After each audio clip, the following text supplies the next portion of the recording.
Hi friends, ఇవాళ ఏం చేద్దామంటే అండి ప్రిన్సిపల్స్ అండ్ ప్రాక్టీస్ ఆఫ్ బ్యాంకింగ్లో యూనిట్ నెంబర్ 12 నుంచి మనం continuation. This is the module below first unit, banker customer relationship. Okay, ఇందులో చూద్దాం one by one. What are the contents of that unit number 12? Banker customer relation, anti money laundering, know your customer, prevention of money laundering act, next different deposit products and services to that customers, investors. Let me come first. Section ఇందులో ఏంటంటే section 5B of the BR Act is important అండి. ఎందుకంటే banking అనే term, okay, అసలు meaning ఏంటి? What is meant by banking అంటే accepting of the deposit from the public, repayable on demand for that purpose of lending or investment. అది అంటే mobilise చేసిన deposits మనం ఆన్ డిమాండ్ పే చేసేలాగా కండిషన్కి, plus at the same time the purpose of this mobilise deposits only for lending and investment, అంటే not for the personal use. అది banking definition. ఎక్కడ what is the section అనేది important. Section 5B. ఇందులో ఏ act అంటే banking regulations act, అది important. Next, accepting the deposits for the purpose of financing their trading or manufacturing businesses cannot be considered as a bank. అంటే ఇప్పుడు కొన్ని non banking financial companies అని కూడా అంటాం. కొన్ని ఏంటంటే అవి ఏం చేస్తారంటే ప్రైవేట్ కార్పొరేట్స్ లైక్ రిలయన్స్, సుందరం ఎక్సెట్రా, వీళ్ళందరూ ఏం చేస్తారంటే వాళ్ళు కూడా ఫండ్స్ మొబిలైజ్ చేస్తారు, డిపాజిట్స్ వాళ్ళు కూడా ఆఫర్ చేస్తారు. ఇంత టర్మ్లో ఇంత రేట్ ఆఫ్ ఇంట్రెస్ట్ ఆఫర్ చేస్తాం అని చెప్తారు. కానీ అల్టిమేట్గా what will happen in this అంటే those mobilised funds they will make use for their personal purposes and self, but not for the public interest. So that's why these institutions cannot be called as a banking. But just as banking matram kaadu. Similarly, deposits accepted from the public, that is nidhis antam, and multi-benefit societies that accept deposits from their members do not fall under the definition. That is a bank. అంటే members ఉంటారు, societies, ఇవన్నీ కూడా వాళ్ళు కూడా corpus fund mobilise చేయడం కోసం members అందరూ కలిపి కొంత కంట్రిబ్యూట్ చేసి దాంతో వాళ్ళు ఇంటర్నల్గా వాళ్ళు చేసుకుంటూ ఉంటారు లెండింగ్ యాక్టివిటీస్ అవన్నీ. సో ఇది కూడా it cannot be called as a banking. Okay, దాన్ని nidhis and multi benefit societies అవన్నీ అంటాం. అలాగే even the cooperative societies are outside the firm, కానీ కోఆపరేటివ్ సొసైటీస్ అనేది not coming under this stream, they are outside that firm. And cooperative banks అవన్నీ వస్తాయి కదండి, అవన్నీ కూడా. నెక్స్ట్ అంటే that means cooperative societies also not coming under this banking. Next, important ఆస్పెక్ట్స్కి వస్తే ఎవరు, what are the legal status of this two firm as a bank అంటే a firm or a company, firm కానీ company కానీ they can form as a bank, but not an individual permitted to act as a bank. ఒక bank కింద act చేయాలంటే ఐదు should be that means the legal status of that bank అనేది it can be as a firm. అంటే this means what is that formation of a bank by partnership firm కింద కానీ లేదంటే company స్టేటస్లో కానీ చేయొచ్చు. Next, a firm consisting of not more than 10 partners or a company incorporated under Indian Companies Act can be a bank. అదే కనుక ఫార్మ్కి వచ్చామనుకోండి, ఫార్మ్కి వస్తే కనుక పార్ట్నర్షిప్ ఫార్మ్లో మనం చదువుకుంటాం ఏంటంటే there are two categories. One is banking business and non-banking business. Any firm doing banking business, the total number of partners should not exceed 10. Non-banking అయితే కనుక 20. These are the limits fixed for that formation of that partnership for banking business and non-banking. Here banking business మాట్లాడుతున్నాం కాబట్టి the total number of partners should not exceed not more than 10 partners.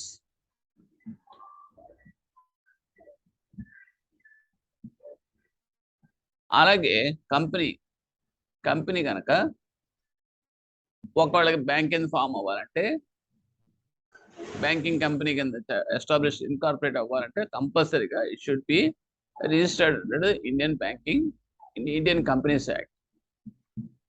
Next section 7(1) of PR act. Section 1 అనేది ఏం చేస్తుందంటే prohibits use of words banker or banking by a company other than a banking company. అది banking company తప్పించి మిగతా ఎవరో కూడా ఈ terms use చేసుకోకూడదు. ఒకటి ఏంటంటే బ్యాంకరు అండ్ బ్యాంకింగ్ అనే టర్మ్స్ అనేది రిజర్వ్డ్ ఆల్రెడీ పై దానికి మనం చెప్పుకున్న దానికి 5(b)లోకి వస్తాయి. సో 7(1) ఇది ఏం చెప్తుందంటే section 7(1) of the PR act ఏం చేస్తుంది, totally prohibits the use of words banker or banking by company. Next money lenders are not bankers. Money lenders అనేవాళ్ళు బ్యాంకర్స్ కింద ట్రీట్ చేయబడతారు. తర్వాత next point, accepting deposits of money from the public. Accepting deposits of money from the public. If a company gave loan to a public but did not accept the deposits from the public, could not be considered as a banking company. అంటే ఏంటంటే any company okay the banking అంటేనే ఏంటి, the definition 5(b) ప్రకారం that means mobilising the deposits from the public and lending or investment అని చెప్తున్నాం. ఇక్కడ any company they are giving a loans to the public but did not accept the deposits from the public. అంటే వాళ్ళ యొక్క own ఫండ్సే okay public నుంచి కాకుండా అదే వాళ్ళు ఇంటర్నల్ లెండింగ్ కింద ఇచ్చి can they be called as a banker అంటే it's not okay compulsory. That means ఏంటంటే they should mobilise the funds from the public only. It is very clear. Section 5 of the PR act అని చెప్పు. Next accepting for the purpose of lending or investment. అంటే ఏంటంటే any institute does not follow this but for other than this cannot be termed as a banker. అంటే accepting మన accept చేసే deposits okay అది lending కింద కానీ investment కింద కాకుండా ఇంకొక దాని పర్పస్కి చేస్తే కనుక that can be treated as a bank. ఇందాక మనం చెప్పాను చూడండి, రిలయన్స్ అని, సుందరం ఫైనాన్స్ అని, తర్వాత ఇంకొకటి ఎవడో కంపెనీ ఏదో వాళ్ళు మొబిలైజ్ చేస్తారు, వాళ్ళు కూడా డిపాజిట్స్ మొబిలైజ్ చేస్తారు. కానీ మొబిలైజ్ చేసిన డిపాజిట్స్ వాళ్ళ ఫర్మ్ కోసం వాళ్ళ బిజినెస్ డెవలప్మెంట్ మాత్రమే యూజ్ చేస్తారు. So that cannot be treated, that cannot be called as a bank. It is totally restricted. Making use of this word bank. Deposits repayable to depositors, deposit repayable to depositors only on demand or otherwise, that is on maturity only. ఇది ఒక class compulsory. Banker కింద banker మన పిలవబడాలనుకుంటే కనుక first condition ఏంటంటే deposits రీపేబుల్ to depositors. మనం చేసే deposits రెండు రకాలుగా చేస్తాం. ఒకటి డిమాండ్ డిపాజిట్స్ కింద కానీ లేదంటే టర్మ్ డిపాజిట్స్ కానీ. టర్మ్ డిపాజిట్స్ అంటే మెచ్యూరిటీ, డిమాండ్ డిపాజిట్స్ అంటే on demand we have to pay it back that amounts. So ఈ కండిషన్స్ మీద ఉంటుంది. Next deposits may be withdrawn by cheque, draft, order or otherwise. Deposits మనం withdraw చేయబడేది ఎలా చేయాలంటే either check ద్వారా కానీ, డ్రాఫ్ట్ ద్వారా కానీ, ఆర్డర్ కానీ. ఆర్డర్ అంటే that means if the holder of that account holder he can give an order to third person to order to the bank to make payment to that particular person mention in that cheque. అలా. So these are the conditions. It is normally everybody in the banker, everybody of you know very well. Next important functions covered under section 6. ఏంటంటే section 6లో చేయబడ్డది discounting of the bills functions. అంటే bankers functions ఏముంటాయని that will be defined in the section 6. ఏ functions చేస్తారంటే discounting of the bills. మనం చూస్తూ ఉంటాం ఓబీసీలు ఇవన్నీ కూడా పీపీ చేస్తుంటాం. అలా బిల్స్ ఐబీసీ ఓకే ఇవన్నీ. రెమిటెన్సెస్, ఆర్టీజీఎస్, నెఫ్ట్, ఈ రెమిటెన్సెస్ అన్ని కూడా డిడి, దట్ ఎంటీసీ ఇవన్నీ. Hiring, deposit, lockers. అంటే whatever the functions you are coming across in the bank, all he mentioned here, that's all. Conducting the foreign exchange transaction, government business, issuing LC and guarantees, ఇవన్నీ కూడా. Next some other activities. అవి ఏంటంటే ఇది value added service కింద కూడా లెక్క వస్తుంది. అవి ఏంటంటే wealth management services and advisory services to that customers for their good investments in other portfolios అని అడ్వైజ్ చేయొచ్చు. వెల్త్ మేనేజ్మెంట్ సర్వీసెస్ చేసేది అదే. ప్రాజెక్ట్ అప్రైజల్ అంటే ఏమైనా కార్పొరేట్స్ ఉన్నాయనుకోండి, కంపెనీస్ ఉన్నాయనుకోండి, ఆ కంపెనీస్ యొక్క ప్రాజెక్ట్స్ ఏమి ఉన్నాయనుకోండి, ఆ అప్రైజల్ అన్ని కూడా మనం చేసేది. Some charges will collect for that project appraisals and other things. Next, executive trustee services. Executive trustee services అంటే సమ్ టైమ్స్ దట్ కోర్ట్స్ ఏం చేస్తాయంటే డిసైడ్ చేస్తాయి. సో ఏదన్నా కనుక ఎవరైనా కనుక టెస్ట్ మనీ లేకుండా ఒకవేళ కనుక deceased parties deceased of that estates కనుక ఉంటే కనుక దట్ మేనేజ్ చేయమని చెప్పేసి బ్యాంకర్ని అప్ చెప్తాయి. సో ఆ రకంగా ఏంటంటే will execute that as a trustee services కింద మనం చేయొచ్చు. Acceptance of central and state government taxes అవన్నీ మనం చేస్తాం. మనం చూస్తాం indirect taxes, direct taxes, government taxes మనం కలెక్ట్ చేస్తున్నాం కదండి అవి. Franklin of stamp duty on documents. Some times we have that delegation of powers for Franklin of the stamp duty on documents. అంటే దట్ మీన్స్ జనరల్గా ఏంటంటే that will B crossed in that SRO, sub register officer cross చేస్తాం. Sometimes we can also do the functions of that. Next, securities trading. Securities trading చూస్తున్నాం కదండి, అంటే online trading. అది మామూలుగా brokers దగ్గర stock ఎక్స్చేంజ్లోనే చేసేది. We will also get that user IDs and other things and connected directly to that trading activities and to the transactions here itself through the bank and bank platform there. Okay. Next, demat accounts. Ivanni manam chustunam kada, demat accounts, trading accounts, that with the platform of the banks also we can do that. Securities trading antadi. Factoring services, and we already discussed in that module A. That means working capital లో ఏమవుతుందంటే problem, book dates ఉండిపోతాయి. Book dates అనేది ఏంటంటే black అవుతాయి. 80 days, 50 days, 90 days book dates అంటే ఏంటంటే అవన్నీ కూడా that is almost funds block అవుతాయి. సో ఫండ్స్ బ్లాక్ అయినప్పుడు రొటేషన్ ఎప్పుడైతే ఉండదో బిజినెస్లో ఇతనికి ప్రాబ్లం వస్తుంది, బిజినెస్ మ్యాన్. సో వాళ్ళకి ఏం చేస్తారంటే against these book dates assignment రూపంలో ఛార్జ్ క్రియేట్ చేసి 80% లేదా 90% వాళ్ళకి ఫండ్స్ అనేది ఇస్తారు. జనరల్గా ఫ్యాక్టరింగ్ అనేది ఏంటంటే ఫైనాన్షియల్ ఇన్స్టిట్యూషన్, బ్యాంక్ అటువంటి వాళ్ళు చేస్తారు. ఫ్యాక్టర్ అంటాం వాళ్ళని. ఓకే. ఈ వర్కింగ్ క్యాపిటల్లో బిజినెస్ పీపుల్కి ఏంటంటే ఫండ్స్ ఇమీడియట్గా అవైలబుల్గా వచ్చేస్తాయి. సో ఆ ఫండ్స్ తోటి వాళ్ళు మళ్ళీ అగైన్ రీసైకిల్ చేసుకుంటారు. సో ద ప్రాఫిట్ అనేది ఈజీగా జనరేట్ చేయగలుగుతారు. So this all process is called the factoring అంటాం. Next, venture capital financing. Venture capital financing అంటే క్యాపిటల్ ఫైనాన్సింగ్ చేస్తాం. అంటే సపోజ్ కొంత మనకు క్యాపిటల్ అనేది మనకు కావాలి దేనికైనా సరే, ఏదైనా ఒక యూనిట్ స్టార్ట్ చేయాలంటే కనుక. సో కొంత మన సపోర్టింగ్ ఈ క్యాపిటల్ అనేది క్లియర్ వచ్చేంత వరకు కూడా we can arrange this venture capital to this particular firm. Startups ఏమన్నాయనుకోండి, క్యాపిటల్ కావాల్సి వస్తుంది, వాడు ఓన్ ఫండ్స్ లేనప్పుడు ఓకే మనం we have to feed that capital to that units. జనరల్గా we'll come across in that MSME startups and other things will come across this venture capital financing. And demat services, I already told, demat services అన్ని కూడా banks extend చేస్తున్నారు activities. Okay. Next, the term customer. ఇది చాలా important మనకి ఎగ్జామ్లో. Customer అనే term ఏ యాక్ట్లో ఎక్కడ డిఫైన్ చేయబడింది అని చెప్పేసి అడుగు ఛాన్సెస్ ఉంటాయి. కస్టమర్ దాని గురించి ఎక్కడ ఏ యాక్ట్లోనూ లాలోనూ డిఫైన్ చేయలేదని. ఓకే.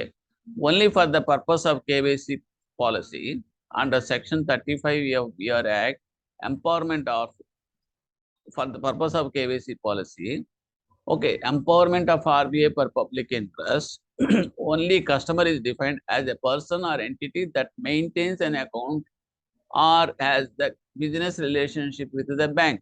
అంటే మామూలుగా మీకు కన్ఫ్యూజ్ చేస్తారంటే కస్టమర్ అనేవాడిని ఎక్కడ డిఫైన్ చేశాడు, బిఆర్ యాక్ట్లోనా లేకపోతే ఎన్ఐ యాక్ట్లోనా లేకపోతే ఆర్బీఐ యాక్ట్లోనా, అలా డిఫరెంట్గా మనకి అడిగే మిస్లీడ్ చేసే అవకాశం ఉంటుంది. ఓకే, అది first point. Nowhere it was define, but in the KYC policy know your customers దాంట్లో మాత్రం ఆర్బీఐకి ఒక పవర్ ఉంది. దట్ మీన్స్ 35A అనేది చాలా చాలా ఇంపార్టెంట్. పిఆర్ యాక్ట్లో 35A ఏం చెప్పుద్దంటే ఆర్బీఐకి వెస్టెడ్ పవర్స్ ఇచ్చేసింది. అందువల్ల ఏంటంటే మీకు సపోజ్ 4 రోజులు వరుసగా హాలిడేస్ వచ్చింది అనుకోండి, RBI can decide and give a direction to the banks, we are reducing that holidays to 2 days or 1 day. In view of that public interest అని చెప్పాను అనుకోండి, nobody can challenge the court of law because they are having that much vested powers. అలాగే 6 months period ఉంది. ఏది ఇంతకుముందు earlier డేస్లో cheque validity period, DD validity period, that was reduced to 3 months. ఎవరు చేశారంటే ఆర్బీఐ చేసింది. It is the interest of the public only they done. They have given the direction to that bankers. So ఇలాగా ఆర్బీఐకి they can give every direction in the interest of the public. Okay, that cannot be challenged anywhere. So ఎలా వచ్చిందంటే 35A of PR act. This is very very important. Okay, so ఆ రకంగా customer అని ఎవడు అనేది ఇక్కడ ఆర్బీఐ కేవైసీ పాలసీని దృష్టిలో పెట్టుకుని డిఫైన్ చేసింది. అంటే ఎవరికైతే అకౌంట్ ఉంటుంది, ఎవరైతే బిజినెస్ రిలేషన్షిప్ మెయింటైన్ చేస్తారో with the bank, he will be called అయితే కస్టమర్. అంటే డీడీ తీసుకున్నాడు అనుకోండి, okay, he is involved in that business transaction with the bank, so he will be also treated as a customer. Ante, there is no specific section and there is no specific act for that. Next, PMLA rules, Prevention of Money Laundering Act rules. ఏమంటే beneficial owner అంటే ఎవరు, ఇది చాలా చాలా important. Beneficial owner అనే definition ఏంటంటే, జనరల్గా there are two things, one is firm and second one is company. Okay, ఫార్మ్లో బెనిఫిషియల్ ఓనర్ డిఫైన్ చేయాలి అనుకుంటే కనుక, any partner whose stake hold is more than 15%, he will be called as a beneficial owner. అదే కనుక కంపెనీకి వస్తే కనుక, కంపెనీలో డైరెక్టర్స్ ఉంటారు కాబట్టి, any directors whose stake hold is more than 25%, he will be called as a beneficial owner. ఓకేనండి, so like that it will be treated. Next, beneficiaries of transactions conducted by professional intermediaries, that is chartered accountants, stock brokers, etc. Beneficiaries of transactions conducted professional intermediaries ante evaru? Ante chartered accountants, stock brokers, etc. Okay nandi. Next, beneficial owner అయిపోయింది. Beneficial owner అంటే ఏం చేస్తారు ఇందులో? Beneficial owners అంటే ఎందుకు ఈ ceilings పెట్టారంటే కనుక, కొంతమంది ఏం చేస్తారంటే పార్ట్నర్షిప్ ఫర్మ్లో యాక్టివ్గా ఉండరు. అవటానికి 4 పార్ట్నర్స్ అంటారు, 2 పార్ట్నర్స్ వాళ్ళు స్లీపింగ్ పార్ట్నర్స్ కింద కంటిన్యూ అయ్యి 2 మాత్రం ఫ్రంట్ ఎండ్లో పెడతారు బ్యాంక్ ట్రాన్సాక్షన్స్లో. ఓకే, సో ఏదైనా సంథింగ్ వెంట్ రాంగ్ అనుకోండి, so it is very difficult to find out that persons who are behind that. ఎందుకంటే ఎవరైతే డైరెక్ట్గా బ్యాంక్తో డీల్ చేస్తుంటారో వాళ్ళకి కేవైసీ న్యాచురల్గా ప్రీవియస్గా use to obtain their photo signatures and their KYC. Other people మనం ఎప్పుడు మెన్షన్ చేసి తీసుకునేవాళ్ళం కాదు. ఇప్పుడు ఇందులో ఈ యాంటీ మనీ లాండరింగ్స్ వచ్చిన తర్వాత, to curtail that anti social activities, ఎవరైతే స్టేక్ హోల్డ్ ఉందో వాళ్ళని మనం ట్రేస్ అవుట్ చేయాలి, even they are not in the front end. అంటే వాళ్ళు డైరెక్ట్గా డీల్ చేయకపోయినప్పటికి కూడా వాళ్ళ కేవైసీ మనం అప్టైన్ చేసి పెట్టుకోవాలి. ఎందుకంటే they may influence that companies or partnership firms. Okay, so later on it will leads to that laundering. Money లాండరింగ్లో మనకు ఛాన్సెస్ ఉంటాయి కాబట్టి, చేసే అవకాశం, మిస్యూజ్ చేసే అవకాశం ఉంటుంది కాబట్టి. So 15 and 25% of this company case both are important figures. Next, professional intermediates గురించి చెప్పుకున్నాం. Next, any person connected with financial transaction. Okay, so ఇక్కడ కూడా he will be treated as a beneficial owner. High value DDs అంటాం. Okay, వాళ్ళు అంటే professional intermediates and తర్వాత high value DDs ఎవరైతే deal చేస్తుంటారో connected to this high value DDs persons, వీళ్ళంతా కూడా beneficial owners. Thus, it is evident that dealing with that banker must be relating to that business of banking. Next, Section 45Z of PR Act clarifies. Section 45Z of PR Act ఏం చెప్తుందంటే, customer includes a government department or a corporation incorporated by or under any law. అంటే కస్టమర్లో government డిపార్ట్మెంట్ని కూడా includes as a customer. ఎవరు చెప్తారు అంటే కనుక section 45Z of PR act clarification ఇచ్చారు. సో ఈ section important and the clarification also equal important. And customer అన్నప్పుడు గవర్నమెంట్ డిపార్ట్మెంట్ కూడా, ఎందుకంటే we're opening government department accounts also. అలాగే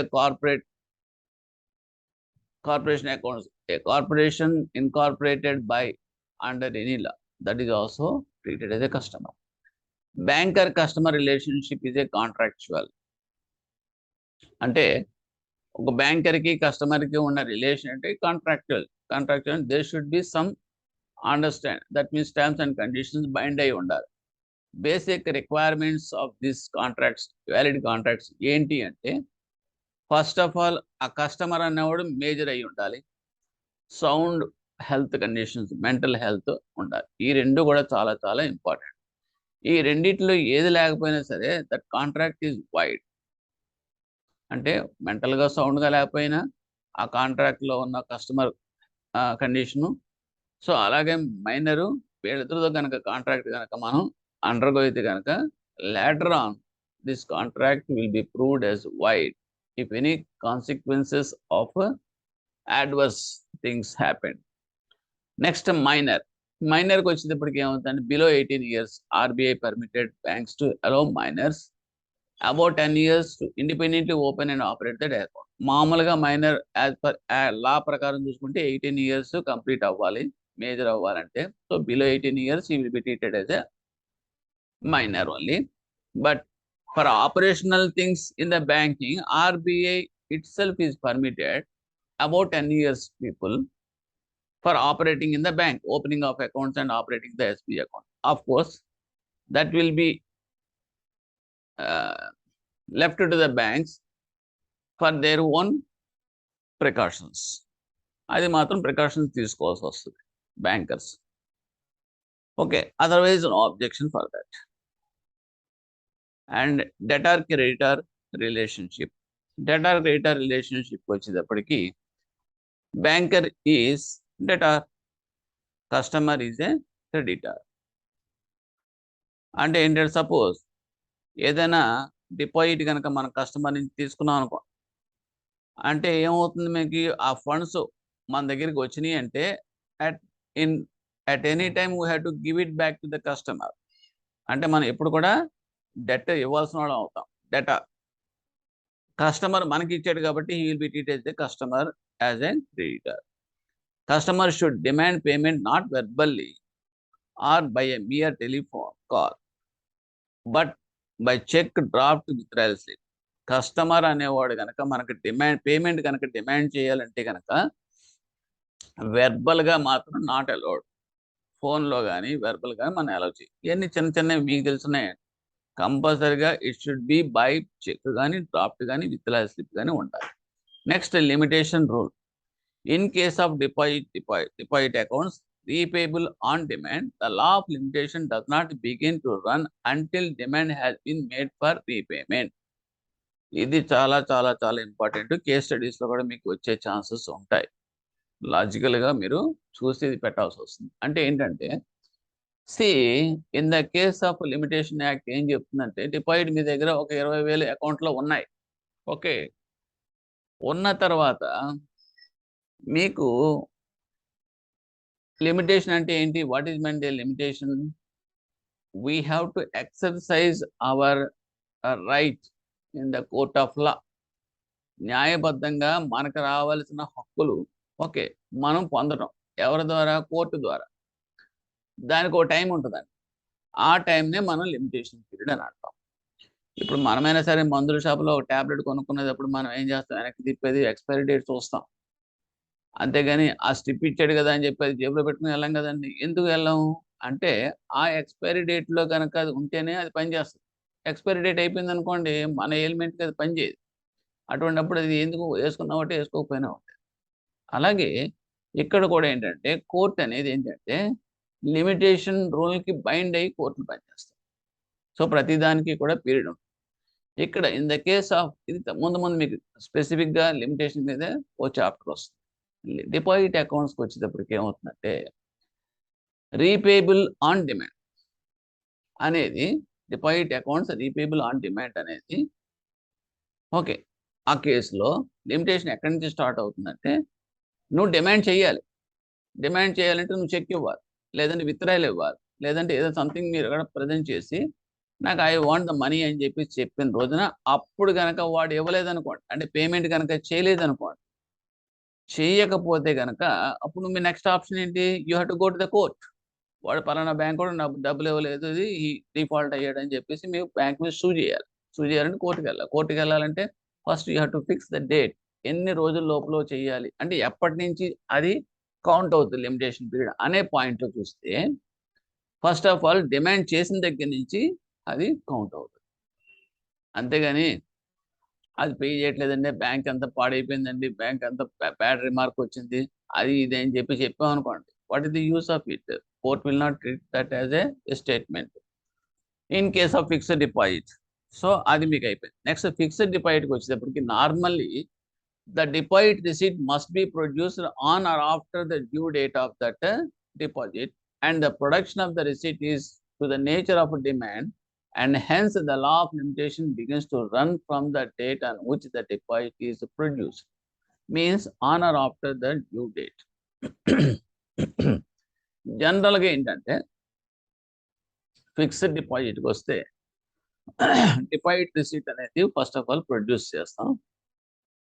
అది ఎప్పుడు చేస్తానంటే డ్యూ డేట్ రోజున కానీ, లేదనుకుంటే డ్యూ డేట్ తర్వాత నుంచి కానీ అది మళ్ళీ వాళ్ళకి మనం డిమాండ్ చేయొచ్చు. అంటే మెచ్యూరిటీ డేట్ మీకు ఇస్తాం, ఇచ్చిన తర్వాత maturity date suppose 1 year deposit, so ఇప్పుడు ఇంకో నెక్స్ట్ మంత్ మెచ్యూర్ అవుతుంది అనుకోండి, సో ఆ డేట్ కానీ ఆ డేట్ తర్వాత కానీ మనం డిమాండ్ చేస్తే మీకు లిమిటేషన్ అనేది అక్కడి నుంచి కౌంట్ అవుతుంది. So before that it will not be counted. Okay.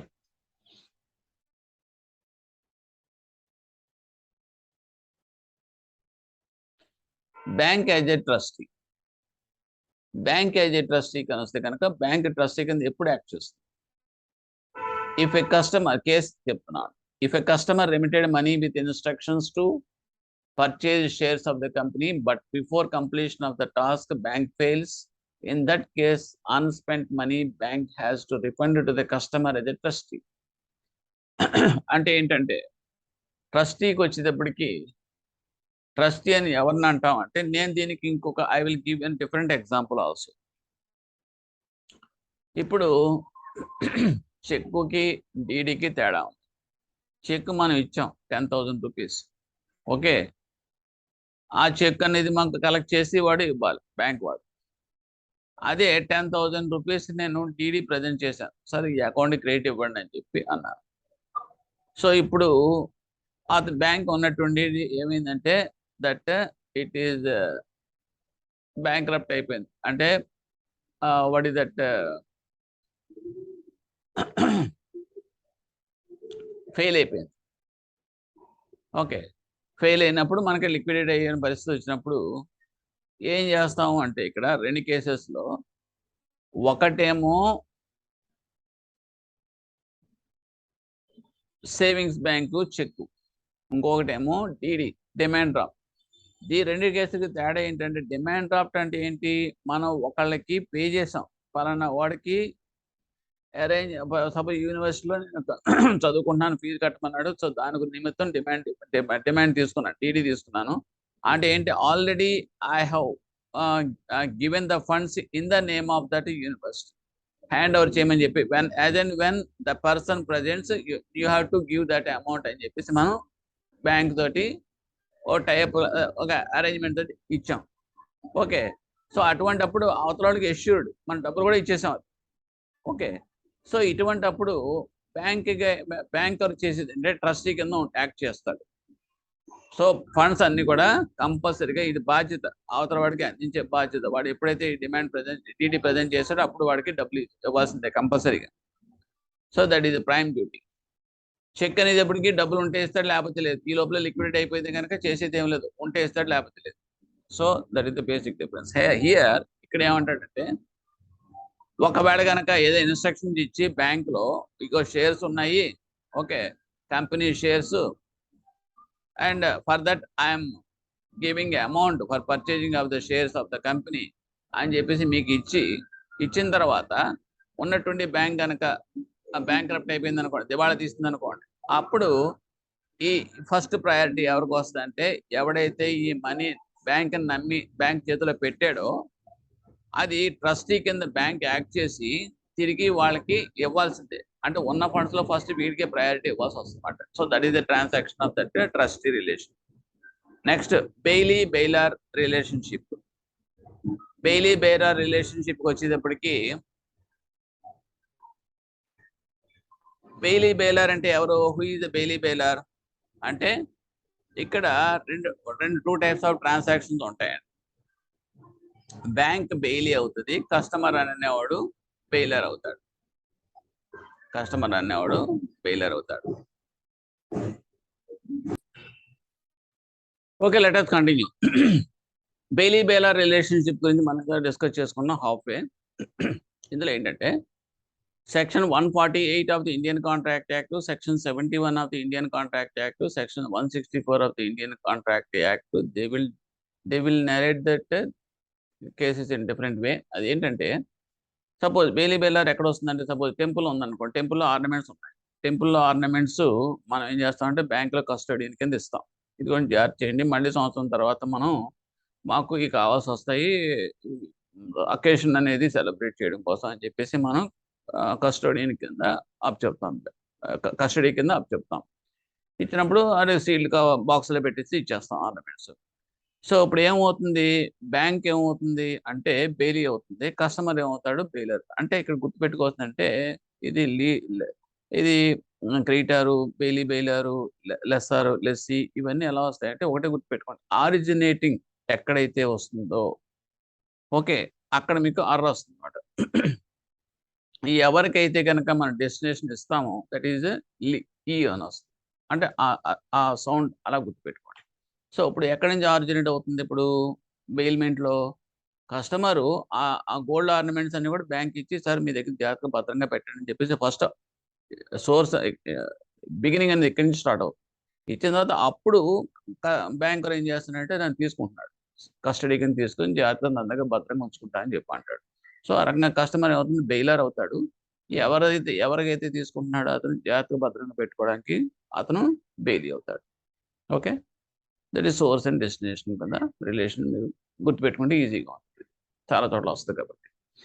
So ఇక్కడ వాళ్ళు ఎలా తీసుకున్న దాంట్లో what is the prime duty of this bailment ఏంటంటే సెక్షన్ 48 ఏం చెప్పుతుంది, 148 ఏం చెప్పుతుందంటే bank becomes the custodian of the securities of the customer. తీసుకుని వితౌట్ నెగ్లిజెన్స్, అంటే రీజన్ ఎక్కడ ఉండకూడదు, అది తీసుకుని ఎక్కడ పడేసింది అనుకోండి, ఏ ఎలక కొట్టేసో లేకపోతే డ్యామేజ్ అయింది అనుకోండి, that is his responsibility, bankers responsibility. ఏమైనా డ్యామేజ్ అయితే మాత్రం ఆ లాస్ అంతా కూడా కస్టమర్కి కాంపన్సేట్ చేయాలి. అంటే మినిమం ప్రికాషన్స్ కేర్ అనేది తీసుకోవాలి. ఏంటి, గూడ్స్ ఏదైతే తన హ్యాండ్ ఓవర్ పొజిషన్లో తీసుకున్నాడో ఆ గూడ్స్ని భద్రంగా ఉంచుకోవాల్సిన బాధ్యత బెయిలీకి ఉంటుంది. అది ఇక్కడ 148 చెప్తుంది అన్నమాట. దానికి వ్యతిరేకంగా జరిగితే మాత్రం లాస్ కాంపన్సేట్ చేయాల్సి వస్తుంది customer. Section 71 of the Indian contract ఏం చెప్పుతుందంటే సపోజ్ ఎక్కడైనా సరే finder of that last goods should return any increase in goods animals to that true owner. దీనికి ఏం చెప్తామంటే సపోజ్ మన దగ్గర ఏంటంటే జాగ్రత్తగా ఉంచండి అని చెప్పి, భద్రంగా ఉందని చెప్పేసి షేర్ సర్టిఫికేట్స్ అవన్నీ మనకి ఇచ్చేవాడు, ఏ అమెరికానో లేకపోతే వెళ్ళిపోయాడు. ఓకే, మనకి అథారిటీ ఇచ్చాడు, జాగ్రత్త మీ దగ్గర పెట్టుకొని జాగ్రత్త చూసుకోండి అని చెప్పి. మనకి ఈ లోపల మనకి బోనస్ షేర్స్ ఇలాంటివి అనుకోండి, ఆ పర్టికులర్ షేర్స్కి వాడు వచ్చిన తర్వాత, ఇరా బాబు నువ్వు షేర్స్ ఇచ్చినవి ఇంత మాది 10,000కే, కానీ బోనస్ షేర్స్ వర్త్ ఏమో 1,000 రూపాయలు వచ్చినాయి కాబట్టి అంటే ఎడిషన్ ఇంక్రీజ్ అయ్యే కదండి, ఇది నీకెందుకు వస్తుంది, నువ్వు ఇచ్చినవి మాత్రం నీకు హ్యాండ్ ఓవర్ చేస్తాను, ఎడిషనల్గా వచ్చింది నాదని చెప్పేసి బ్యాంక్ వాడు అంటానికి లేదు.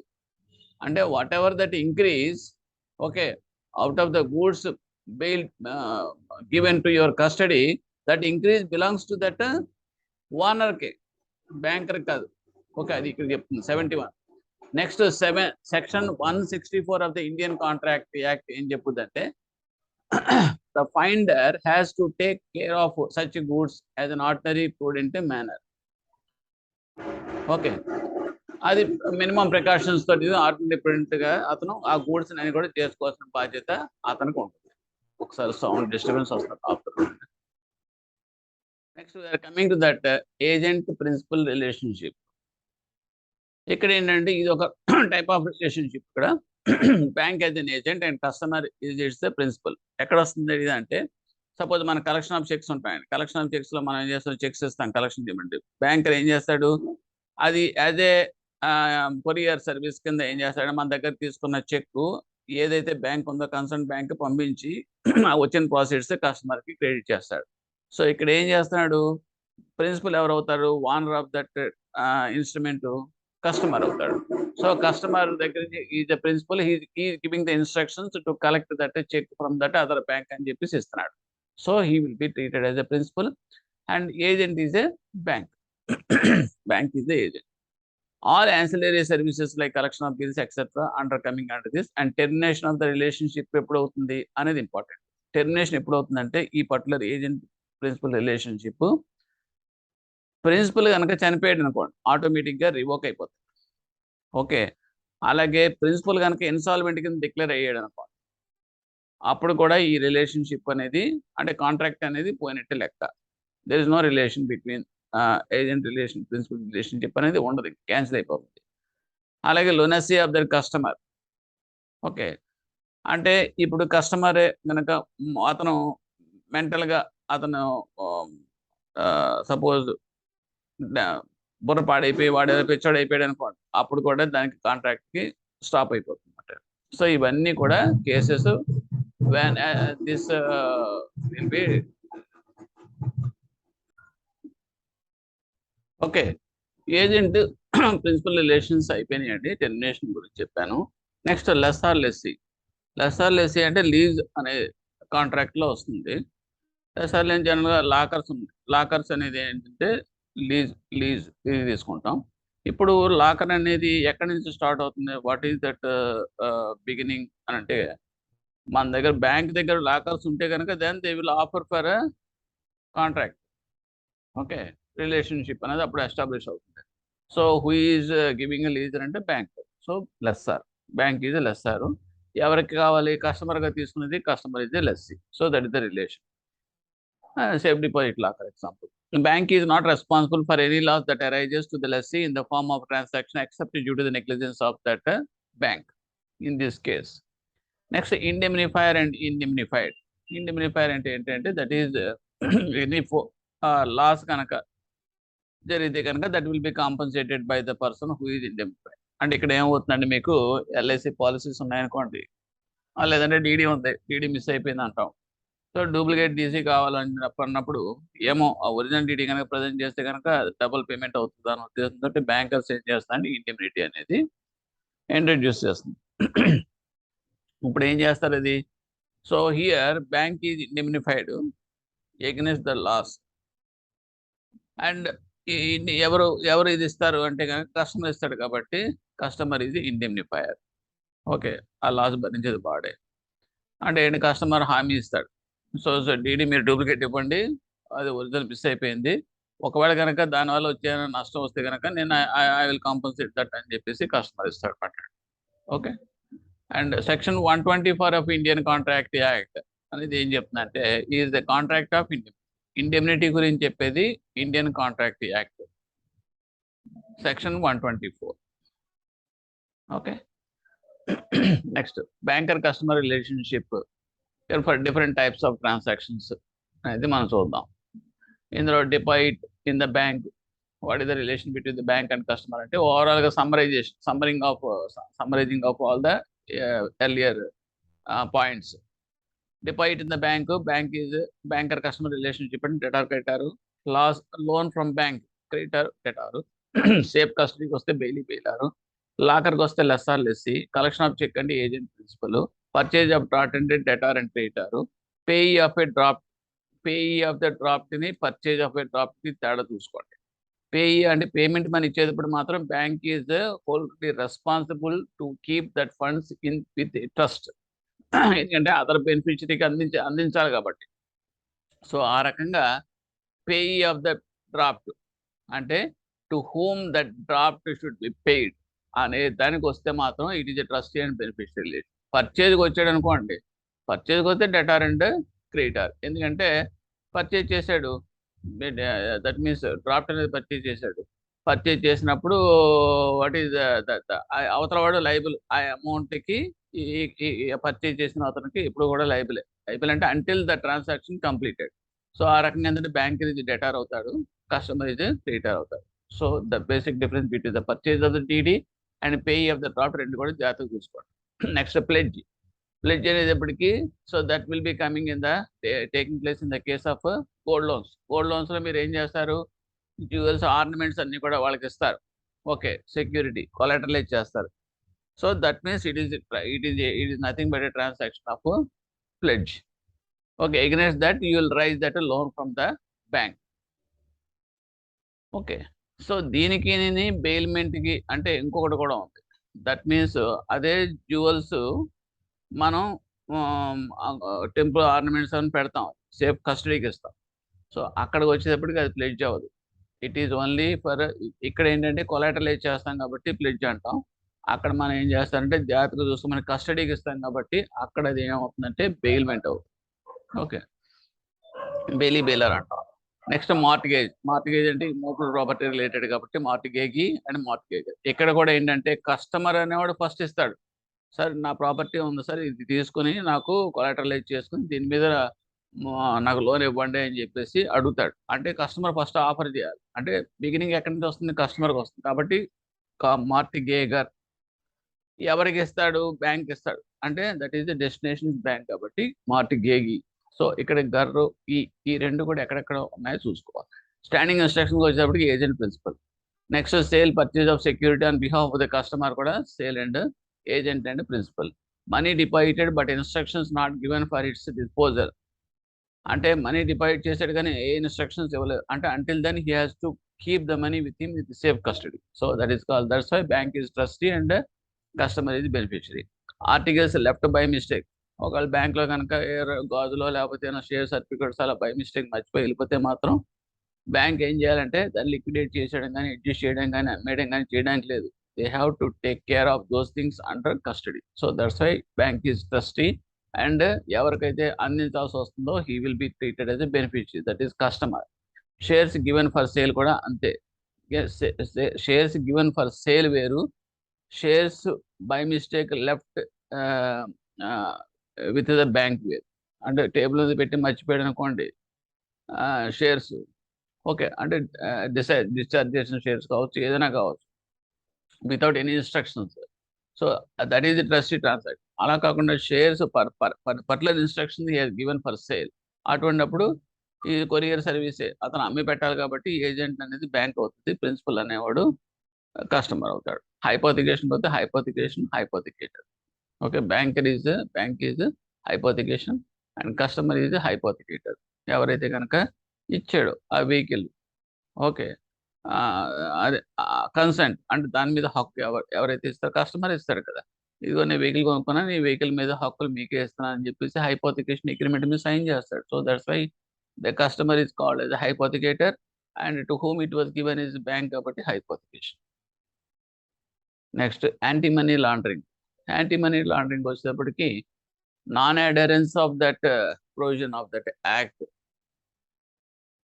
ఇది యాక్ట్ కనుక నాన్ అడరెన్స్ గైడ్లైన్స్ చేస్తే కనుక రిగరస్ ఇంప్రిజన్మెంట్ ఎలా ఉంటుంది పనిష్మెంట్ అనేది, not less than 3 years but up to 7 years. అంటే 3 సంవత్సరాలు తక్కువ కాకుండా ఉంటుంది, మ్యాక్సిమం అప్ టు 7 years దాకా ఇంప్రిజన్మెంట్ ఉంటుంది. Next stage of money laundering వచ్చేటప్పటికి 3 ఉంటాయండి. Placement, layering, integration. ఈ 3 ఇంపార్టెంట్. మనీ లాండరింగ్ అంటే బ్లాక్ మనీని డర్టీ మనీని వైట్ కింద మార్చడం అంటే ముందు ఓ ప్లాట్ఫామ్ రెడీ చేసుకుంటాడు. ఏ అకౌంట్ ఓపెన్ చేసో, బిజినెస్ కరెంట్ అకౌంట్ ఓపెన్ చేసో అందులో సేల్స్ రూపంలో సేల్స్ వచ్చేసింది అని చెప్పి డబ్బులు కడతా ఉంటాడు. అంటే ఇంట్లో ఉన్న డబ్బులే దాంట్లో కడతాడు. దాని తర్వాత మళ్ళీ ఆ సేల్స్ తర్వాత అది ఓకే నా ట్రాన్సాక్షన్ చేసి ఒక బ్యాలెన్స్ షీట్ క్రియేట్ చేస్తాడు. నా బిజినెస్లో ఇంత టర్న్ ఓవర్ ఉందని చూపిస్తాడు, సో ప్రాఫిట్ ఎంత ఉందని చూపిస్తాడు. సో ఇక్కడ ఏమవుతుందంటే డర్టీ మనీని వైట్ కింద మార్చేస్తున్నాడు. సో దీనికి ఏంటంటే మీకు ఫస్ట్ ప్లేస్మెంట్తో స్టార్ట్ అవుతుంది, దాని తర్వాత నెమ్మదిగా ట్రాన్సాక్షన్స్ వరకు లేయరింగ్ చేస్తాడు, ఆ తర్వాత బ్యాలెన్స్ షీట్ క్రియేట్ చేసి క్లోజ్ చేస్తాడు financial year. It is called integration. ఈ type of things will happen in every money laundering. Okay, objectives of that PMLA. PMLA objectives ఏంటి? ప్రివెంట్ క్రిమినల్ ఎలిమెంట్స్, ఓకే, అంటే anti social elements prevent చేయడం. Enable the bank to know understand the customers and their financial dealings better. Okay, వాళ్ళ యొక్క understanding the customer బెటర్గా చేసుకోవడం, and to put in place appropriate controls for detection and reporting of suspicious activities during the course. It can able to control the detection. It will able to detect and report through the reporting system of these suspicious activities. To ensure the concerned staff are adequately trained in, okay, to do this one, okay, to fulfill this task, staff should be trained. Okay, AML procedures and got a training. Next, we are coming to that money laundering risk perception poste. Money laundering activities expose the bank to risk, operational risk, reputation risk, compliance risk, and legal risk. Operational risk అంటే మీకు తెలియదే ఉంది. That means and procedures systems లో కనుక ఏమైనా lapses ఉంటే కనుక because of that anything happened lost to the bank, it is called as a risk, operational risk. Reputation risk అంటే ఏంటంటే somebody because of one person bank image కనుక damage అయితే కనుక that will be called yes reputation risk అంటాం. Okay, అంటే ఏంటంటే ఇక్కడ that means మనం కూడా Jal appraisers, Jal temporary sub staff వాళ్ళని ఎంగేజ్ చేసుకోవడంతో, వాళ్ళు ఏం చేయాలి ఫ్రాడ్ చేయడంతో అక్కడ ఏమవుతుంది మీకు పలానా సో అండ్ సో బ్యాంక్లో ఫ్రాడ్ జరిగింది స్క్రోలింగ్కి వచ్చిన తర్వాత of course even it is a loss is minor or otherwise it will be recovered అయినప్పటికీ కూడా ఏమవుతుంది ఇమేజ్ అనేది డ్యామేజ్ అవుతుంది. So that is called as a reputational risk. Okay, next అలాగే మనీ లాండరింగ్ రిస్క్ పర్సెప్షన్ అన్నమాట. ఎందుకంటే మన డర్టీ మనీని వైట్ మార్చేటప్పుడు ఓకే చాలా వైలేషన్స్ కూడా చేసే అవకాశాలు ఉంటాయి. కేవైసీ వైలేషన్స్ చేసినప్పుడు after that it came out and automatic ప్రెస్కి వెళ్ళిపోయినప్పుడు న్యూస్లోకి వచ్చినప్పుడు ఇదేంటి డబ్బుల కోసం దట్ మీ బిజినెస్ కోసం బ్యాంక్ ఈ పనులు చేసిందా అనేది ఒక bad image will be create with the public. Compliance risk and legal risk also will be there. Okay, next compliance అంటే just fulfilment of that policy guidelines everything, that is the total lapse. అంటే complaint ఇది చేశాను అని చెప్పేసి చెప్పడం అన్నమాట. Okay, అది complaints అన్నీ బాగున్నాయని చెప్పిన తర్వాత యాక్సిడెంట్ అయింది అనుకోండి, ఫైర్ అయింది అనుకోండి, that means you are bluffing that people outside. Okay, అంటే there is a lapse in that compliance, you are not done as per that policy guidelines and other things. Okay, ఇలాగ legal risk and compliance, reputation risk ఇవన్నీ కూడా money laundering యాక్టివిటీస్లో expose the bank. Key elements of KYC పాలసీకి వస్తే కనుక customer acceptance policy, customer identification procedures. ఇవి ఏంటంటే ఇవి కూడా 4 ఉంటాయండి. కస్టమర్ యాక్సెప్టెన్స్ పాలసీ, ఓకే, అంటే మనం కస్టమర్ని యాక్సెప్ట్ చేసేటప్పుడే first of all before going to open account of the customer we have to see whether he is a person to accept or not. ఎందుకంటే బ్లాక్ లిస్ట్లో ఉన్న అకౌంట్ హోల్డర్స్ అనుకోండి, లేదంటే వాడి మీద ఏమైనా ఎలిగేషన్స్ ఉన్నాయనుకోండి, అటువంటి వాడిని మనం అక్కడే కట్టేలు చేయాలి. Is not qualified for account opening of an account అని చెప్పేసి స్క్రీనింగ్ చేయాలన్నమాట. ఆ తర్వాత అప్పుడు ఐడెంటిఫికేషన్ ప్రొసీజర్ మొదలవుతుంది సెకండ్ స్టెప్లో. Okay, once if you accept, next step is ఐడెంటిఫికేషన్కి వచ్చినప్పటికీ మీకు ఏమవుతుంది ఇక్కడ కస్టమర్ ఐడెంటిఫికేషన్ కేవైసీకి వచ్చేటప్పటికి రిస్క్ కేటగిరీస్ 3 ఉంటాయి. Low risk, medium risk, high risk, depending upon his turnover. Okay, ఆ టర్న్ ఓవర్ క్వశ్చన్స్ అన్ని కూడా మీకు తెలుసు. What is the threshold limits ఉంటాయి చూడండి, up to the threshold limits it will be treated as low risk and medium risk and high risk. Review of the risk categorization, రివ్యూకి వచ్చేటప్పటికి periodicity is not less than once in 6 months. Once in 6 months review అవుతుంది. Of course సిబిఎస్లో ఏమవుతుందంటే ఆటోమేటిక్గా సిస్టమే review చేస్తుంది. అంటే suppose turn over 10 lakhs అన్నాడు అనుకోండి, latest threshold limit లో రిస్క్ కస్టమర్గా, వాడు టీచర్ అంటాడు కాబట్టి టీచర్ 50,000 వచ్చినా కూడా ఆటో 12,500 6 లక్షలు కాబట్టి ఇట్ ఈజ్ లో రిస్క్ అని చెప్పి కేటగిరైజ్ చేస్తాం. ఆఫ్టర్ 2 months ఏం చేస్తున్నాడంటే వాడు ఉన్నటువంటి 2 కోట్లు 50 లక్షలు 3 కోట్లు అలా కడుతున్నాడు అనుకోండి, that means it is doubtful. Being a teacher he should not pay more than 50,000 in a month or 6 lakhs in a year. But he is routing the accounts with huge high volume amounts. So there is a doubt. ఆటోమేటిక్గా ఏమవుతుందంటే according to the turnover it will be switched over to that next category of high risk or medium risk. So this is called review అంటాం. Next full KYC updation is required to be done at least every 2 years in the case of high risk. In the case of medium risk, every 8 years. In the case of what is that? Low risk, it is very 10 years. So this is a review periods. That means fresh KYC periods. So again 2 years, 3 years, 8 years, 10 years. 2 plus 8 is equal to 10. You have to remember it that way. Next we are coming to that non-account holder. Non-account holder ki generally you are coming across in the banks. That means who works in our undertaking transactions for amount equal to or exceeding 50,000, whether for a single transaction or a series of transactions intentionally structurizing below threshold amount 50,000. Bank has to verify customer's identity and address. Nowadays this was also changed. Okay. But even in the case of 20,000 also it is some norms are changing. So ఇప్పుడు ఏమవుతుందంటే మీకు layering అంటే ఏంటంటే ఒక 10 మంది కలిపి అకౌంట్లో కడతారు. And instead of remitting by 1 person it will be a doubtful కాబట్టి, అంటే ఇది డిఫికల్ట్ టు అంటే స్కాన్ చేయబడతాయి కాబట్టి వాడు ఏం చేస్తాడు 10 మంది చేత కట్టేస్తాడు. అంటే బ్లాక్ మనీని వైట్ కింద మార్చడం. This is the one source of channelising of that money laundering. అందుగురించి 49,999 అని చెప్పేసి డీడీలు క్యాష్ డీడీలు తీసుకునే కేసెస్ కూడా ఉంటాయి. అలాగే రెమిటెన్సెస్ కూడా చేస్తూ ఉంటారు. So for all these things we're restricting for we're insisting for that ID proof.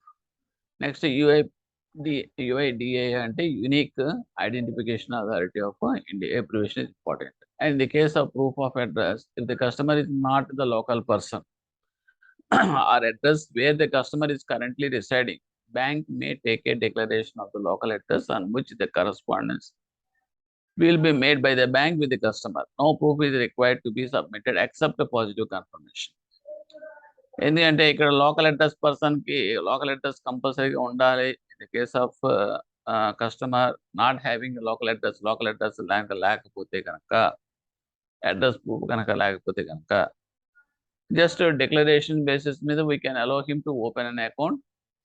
And at the same time positive confirmation అంటే ఏంటంటే we have to confirm that address is given is correct or not. అంటే మీరు కనుక ఒక letter కనుక thanks letter వాడు పంపించారనుకోండి, అది service అయితే కనుక ఓకే అడ్రస్లో ఉన్నట్టు లెక్క. అలా కాకుండా రిటర్న్ అయిపోయింది అనుకో, that means what the information given by the customer, this address information is not correct. So this is called as positive confirmation అంటాం. ఈ పాజిటివ్ కన్ఫర్మేషన్లో మనం చాలా ఉపయోగించవచ్చు. ఒకటి acknowledgement of receipt of ATM card కానీ, స్టేట్మెంట్ కానీ, టెలిఫోనిక్ కాన్వర్సేషన్ కానీ, visits కానీ, అన్నీ కూడా మీకు పాజిటివ్ కన్ఫర్మేషన్. సో ఆప్షన్స్లో మీకు ఇస్తాడు all of the above, 1 and 2 ఈ టైప్లో you can prepare. Next documents and information to verify the identity, address and other things మనం వెరిఫై చేస్తాం. ఇండివిజువల్ కేసు అయితే కనుక you know very well, passport, pan card, voter ID and driver's license and driving license, job card issued by an REGA duly signed by an officer of the state government, a letter issued by the UIDA, and letter from a recognized public authority verifying the identity residence of the customer to the satisfaction of the bank. Okay, వీటిలో ఏదైనా పర్వాలేదు. ఇకపోతే ఇందులో ఏంటంటే కొన్ని ఉంటాయి only for అడ్రస్తోనే ఉంటుంది, కొన్ని ఫోటో ఐడెంటిటీ కూడా ఉంటాయి. సో ఒకవేళ ఒకే ఐడిలో కనుక అడ్రస్ అండ్ ఫోటో ఐడి కనుక ఉంటే కనుక 1 ఐడి ఈజ్ ఎనఫ్. అలా కాకుండా రెండిట్లకి రెండు వేరువేరుగా కలెక్ట్ చేయాల్సిన పరిస్థితి వస్తే రెండు we have to insist for the 2. Next for correct address ఏం చేస్తాం, అడ్రస్ మన కరెక్ట్ అడ్రస్ మనం ఏం చేస్తాం, telephone bill we can take as the consideration, and bank account statement, letter from any recognised public authority, electricity bill, ration card, letter from employer, rent agreement with the address duly registered with the state government. So ఇవన్నీ తీసుకోవచ్చు. Next for companies, if ఇందాక చెప్పింది ఏంటంటే individuals. Now if you are coming to the కంపెనీస్కి వస్తే కనుక to verify the name of the company, certificate of incorporation and MOA, AOA, memorandum, articles of association, principal place of business, so mailing address of the company, resolution of the board of directors, and the power of attorney granted to its managers because it is a company కాబట్టి, and PAN allotment letter, telephone bill, ఏదైనా సరే name of that company మన వెరిఫికేషన్కి ఇవన్నీ ఉపయోగపడతాయి. And partnership ఫార్మ్కి వస్తే కనుక to verify the legal name, registration certificate if registered, okay, and partnership deed, names of all the partners and their addresses, and power of attorney granted to a partner of a employee of the firm to transact business on behalf, an official valid document identifying the partners and the person holding power of attorney and their addresses and telephone bill. Okay, next, for proprietary concerns and sole proprietor, దానికైతే ఏంటి చేస్తాం అంటే కనుక verify name and activity of the person. ఇక్కడ కూడా ఏంటంటే business కాబట్టి registration certificate and licence issued by the shop establishment act, ఇవన్నీ ప్రూఫ్ కింద తీసుకోవచ్చు మనం. Sales and IT returns, CST VAT certificate registration document issued by the sales tax, IEC, now it is GST అనుకోండి. IEC import export code issued to the proprietary account, etc. by DGFT, Director General of Foreign Trade, as an identity document, and the complete IT return, not just acknowledgement మాత్రం సరిపోదు, IT file చేసిన IT return copy అనేది కంపల్సరీగా కావాలి. And utility bills such as electricity, water and landline, telephone, etc. Any two of the above documents would suffice. Next, for trust and foundations వస్తే కనుక certificate of registration if registered అయితే కనుక, power of attorney granted to the transact business on its behalf of names and addresses, and any OD official valid document is to identify the trustees, resolution of the managing body of the foundation and the association.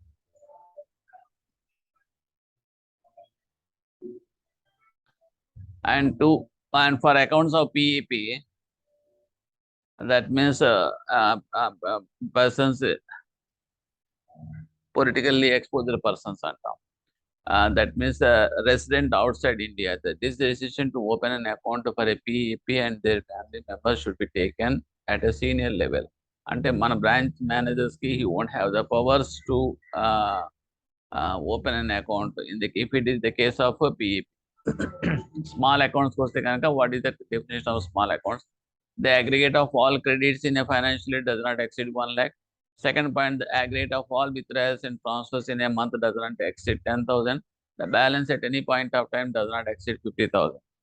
The opening of a small accounts and job card issued by the NREGA, duly signed by the officers of the state government. Letter issued by UIEI, that means Unique Identification Authority of India, contains a name, address, and Aadhaar number. Next, we are coming to the maintenance of the record. That is very important.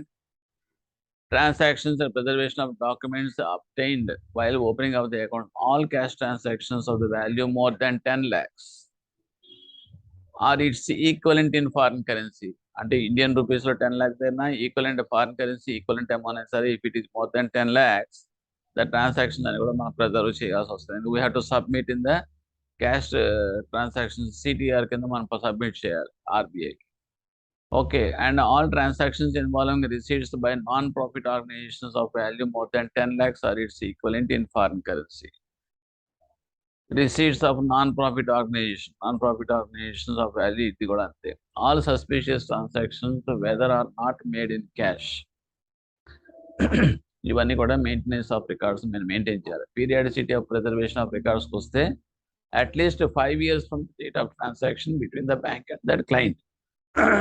And after account closure, business relations end అయితే కనుక at least 5 years. అంటే preservation of records మనం ఉంచాలనుకుంటే కనుక, in the case of this one, at least 5 years from the date of transaction between the bank and the client. Suppose if it is the business relation కనుక end అయిపోయింది అనుకోండి, close అయిపోయింది అనుకోండి, account close అయిపోయిన మాత్రాన records మనం పాడేయడానికి లేదు. We have to preserve at least 5 years. Next, risk management, PIO, that means principal officer అంటాం, money laundering reporting official. Senior official as PO responsible for implementation of and compliance with the policy, including period submission of the report. మన బ్యాంకులో అయితే general managers, customer service లేకపోతే general manager KYC వీళ్ళంతా ఉంటారు. వాళ్ళని POA కింద nominate చేస్తారు. ఒక ప్రిన్సిపల్ ఆఫీసర్ అంటాం. Next obligations and the prevention of money laundering act 2002లో ఏంటంటే సిటిఆర్ ఫస్ట్ రిపోర్టింగ్, సిటిఆర్ అంట క్యాష్ ట్రాన్సాక్షన్ రిపోర్ట్. ఇవన్నీ కూడా మనం FIU India which is in the wing of that central finance department through that our RBI మనం submit చేస్తాం report. అంటే to control that money laundering, this is a part of that duties to be fulfilled by that banks periodically. All cash transactions of a value more than 10 lakhs and its equivalent in foreign currency and all series of cash transactions integrally connected to each other which have been valued below 10 lakhs are the equivalents in foreign currency where such transactions have taken place within a month with the total sum crossed 10 lakhs. ఏదైనా సరే 10 lakhs కనుక దాటితే కనుక కంపల్సరీగా సిటిఆర్లోకి వచ్చేస్తాయి. It may be a foreign currency equivalent or Indian rupees, whatever it may be. All cash transactions where forged and counterfeit notes and where any forgery of that valuable security has taken place. However, individual transactions below 50,000 are not to be included in the CTR. Means above 50,000 taken as a series of transactions to fix 10 lakhs. 10 lakhs మనం count చేయాలంటే కనుక above 50 lakhs transactions అన్ని కూడా మనం pull up చేస్తే if it is crossed more than 10 lakhs, that should be coming under that CTR. This CTR for each month, it is every month. For CTR for each month should be submitted to FI India by 15th of that succeeding month. Next month 15th లోపల submit చేశారు ఎవరికి FI India. Next we are coming to the suspicious transactions report. STR should be furnished within 7 days. Here the transaction may be cash or non-cash. అది cash అవ్వచ్చు, non-cash అవ్వచ్చు. But if it is doubt of that suspicious transaction అంటే కనుక within 10 days 7 days లో మనం అది report చేయాల్సి వస్తుంది. Okay. And CTR reports to the director. CTR report ఎవరికి చేస్తామంటే director financial intelligence unit. Next we are coming to the different deposit products and services. The types of deposits BC, SBI, BSBDA and no frill accounts అంటాం. దానికి మనకు తెలిసిన points ఏంటంటే 4 withdrawals in a month permitted, including ATM withdrawals. అది important. Facility of ATM card అండి, ATM come debit card అది ఇస్తాం. Features of term డిపాజిట్స్కి వస్తే కనుక term deposits are not transferable and TDs maturing on Sundays and other public holidays are paid with interest for such days at the contracted days since the amount is not paid on the due date.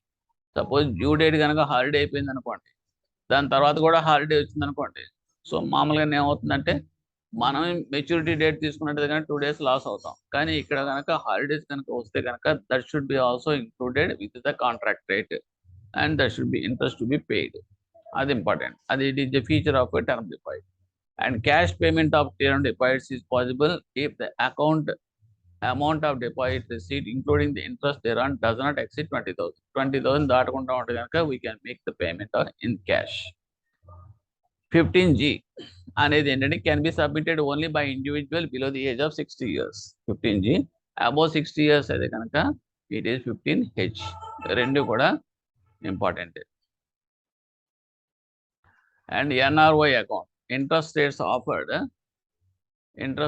offered by banks NRO deposits cannot be higher than those of the domestic deposits. NRE account వస్తే కానీ అందులో ఉండే important points ఏంటంటే joint account and NRE permitted to open with their close relative అయి ఉండాలి with mode former service. So there are 2 important points. He should be a joint person, should be a close relative, and the mode of operation is farmer or surveyor. Very important. The resident close relative to operate the account has a power of attorney holder. ఆ close relative అనంత మాత్రం అతను direct గా ఉండవు, only power of attorney holder అయి ఉండాలి. And NRE account, that means SB current account term deposit can be opened only by the non-resident himself and not through the holder of that power of attorney. ఒకవేళ కనుక NRE account కనుక open చేయాలి అనుకుంటే కనుక open చేయాలంటే NRA రావాలి first ఇనీషియల్గా, మనం గుర్తుపెట్టుకోవాల్సింది. అంతేగాని పవర్ ఆఫ్ అటార్నీ హోల్డర్కి ఇచ్చేసి నువ్వే నా తరపున అకౌంట్ ఓపెన్ చేయమంటే దట్ కెనాట్ బి. అంటే ఎందుకు అంటే కేవైసీ ఎస్టాబ్లిష్ చేయాలంటే కనుక పర్సన్ కంపల్సరీగా ఫిజికల్గా రావాలి, ఫిజికల్గా మన ముందు సంతకం పెట్టాలి, ఫిజికల్గా ఈ ప్రూఫ్ అంతా కూడా సబ్మిట్ చేయాలి. అదే ఇక్కడ కూడా వర్తిస్తుంది. Account maintain in rupees, NRA account రూపీస్లోనే ఉంటుంది. Balances in NRE accounts is freely transferable. NRE అకౌంట్లో ఉన్న బ్యాలెన్సెస్ అన్ని కూడా ఫ్రీగా transferable. Interest rates offered cannot be higher than domestic rupee account. అది మనం ఫస్ట్ చెప్పుకున్న పాయింట్ ఇక్కడ. Next FCNRB foreign currency non resident bank అకౌంట్కి వస్తే the term of deposit under FCNRB is 1 to 5 years term. అది okay, minimum 1 year, maximum 5 years. And interest rates are stipulated by, ఎవరు stipulate చేస్తారు FCNRE deposits అంటే DBOD అంటే department of banking operations and development, RBI. Loans can be extended against security of the funds held in FCNR deposit either to depositors or third parties subject to usual margin and interest requirements. We can extend that loans against the security of this FCNRB deposit. Either the depositors can ఇవ్వచ్చు, లేదంటే third parties కూడా మనం extend చేయొచ్చు. But only thing is our usual margin interest requirements are important. When an account holder becomes a person resident in India, then deposits may be converted into RFC resident foreign currency accounts. ఒకవేళ కనుక account holder కనుక person resident in India అయితే కనుక, అంటే ఏంటంటే వాడు మా తట్టపట్ట చదువుకుని వచ్చేసాడు అనుకోండి. వచ్చినప్పుడు ఏం చేస్తాడు, మొత్తం అంతా అక్కడ నుంచి వైండ్ అప్ చేసుకుని వచ్చిన రోజున మన దగ్గర సెటిల్ అయిపోతారు. కాబట్టి ఆ వస్తు ఫారిన్ కరెన్సీ తెచ్చుకుంటే కనుక వాడి కోసం separate account, that is called as RFC అంటాం, resident foreign currency accounts we can allow to open, and that will be in the foreign currency one. Okay, next we are coming to the services to the customers and investors కి వస్తే కనుక merchant services and merchant banking services మనం చేస్తాం. Okay, అంటే initial public ఆఫర్లోనూ అయితే మనకేంటంటే expertise people ఉంటారు, వాళ్ళు they will do that all the assignments of this activities of the merchant banking. Obtaining regulatory clearances such as RBI, SEBI permissions, Ministry of Finance, MOI, underwriting of IPO, selecting and appointing that register for the issue and fixing their remuneration, printing and distribution of the prospectus and application forms to brokers, and making applications to stock exchanges for listing of that securities. And next we are coming to that lease financing. Lease financing వచ్చేటప్పటికి ఏమవుతుందంటే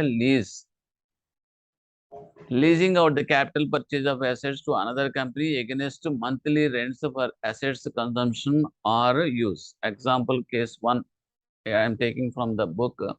ఇందులో ఏం చేస్తారంటే FI that means the financial institution and lessor అంటాం, purchase a car and lease out to ONGC. Financial company ఏం చేస్తుందంటే వాడు purchase car తీసుకుంటాడు, lease out to ONGC, lessee వాడికి ఇస్తాడు against EMI from ONGC. Means here FI arranged the finance for car which doesn't enjoy the use of the assets called the lessor. అంటే ఇక్కడ ఎవరు enjoy చేస్తారంటే that is ONGC people only enjoying that property. Okay, అంటే దీనివల్ల advantage ఏంటంటే in the above example suppose period of the lease 5 years అనుకోండి, that FI financial institution అంటే lesser అంటాం, is entitled write off a certain amount of capital cost against its taxable profits until 5 years.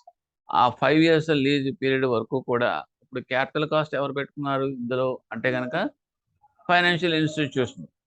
అంటే that means lesser అంటే మన bank ఎవరు the purchase the owner of the car, అంటే వాడు capital అంతా వాడు పెట్టుకున్నాడు కాబట్టి వాడికి ఏం చేస్తాడు చేసుకుని అది ONGCకి ఇచ్చాడు. ONGC వాడు ఏం చేస్తాడు, రెవెన్యూ ఎక్స్పెండిచర్ మాత్రం మీట్ అవుతాడు, వాడు క్యాపిటల్ ఫండ్స్ ఏమి వేస్ట్ కాకుండా.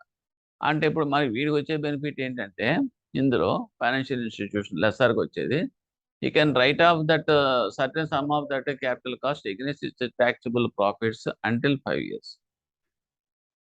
Certain amount of the capital cost to write off చేసుకుంటూ వెళ్ళిపోవచ్చు. against its taxable profits, and taxable profits లోంచి తగ్గించుకోవచ్చు. Okay. Next at the same time the lessee ఓఎన్జీసీకి బెనిఫిట్ ఏంటి అంటే, ONGC not investing capital cost, వాళ్ళ capital ఏమి పాడు చేయకుండా వాడి దగ్గర ఉంచుకోవచ్చు. ఉంచుకుంటే దానివల్ల ఏంటంటే వాడు సమ్ అదర్ ప్రొడక్టివ్ పర్పస్కి ఆ ఫండ్స్ ఉపయోగపడతాయి.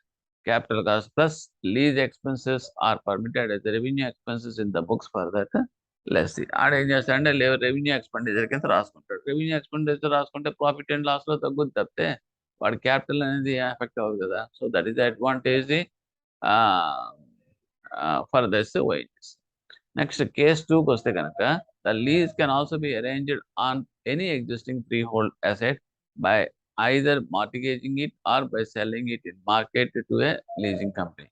In a lease, a hirer of that equipment will not become the owner thereof.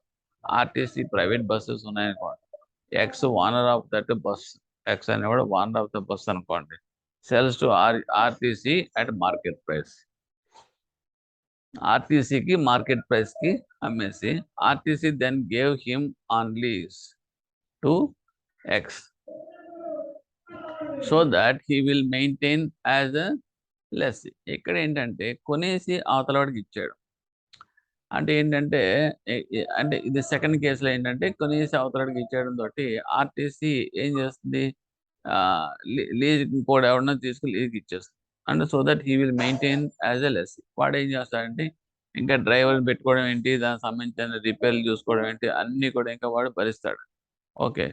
But ఈ సింపుల్ అంటే ఏంటంటే దట్ మీన్స్ రికరింగ్ ఎక్స్పెండిచర్ ఇంకా అదంతా కూడా వాళ్ళకి ఇంకా రెవెన్యూ ఎక్స్పెండిచర్ అనేది ఇంకా ఆర్టీసీకి ఏం సంబంధం ఉండదు.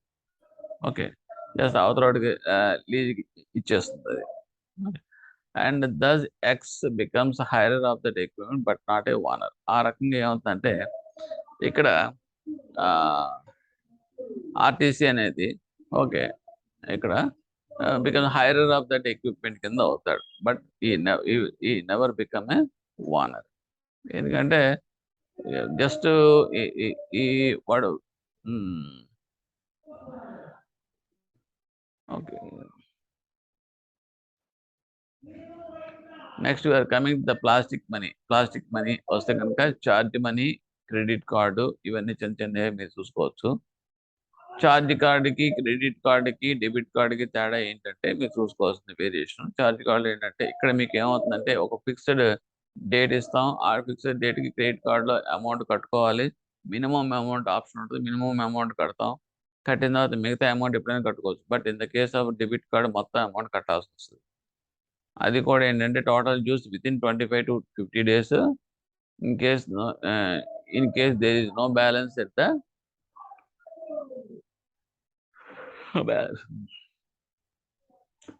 అదే క్రెడిట్ కార్డులో ఫ్లెక్సిబిలిటీ ఉంటుంది. బట్ డిలేడ్ పీరియడ్కి 18 to 36% rate of interest annum చొప్పున మనం పే చేస్తాం. And parties involved in the credit కార్డుకి వస్తే కనుక card holder, card issuing bank, merchant banking or acquiring bank with reimbursed merchant, collecting bank and merchant banking will claim that payment from the card issuing bank on as collecting bank Visa, Mastercard. Debit card వస్తే ATM card benefits. అవన్నీ మీకు చిన్న చిన్న points. So with this I will stop here because of this size of that video and continue on that next video.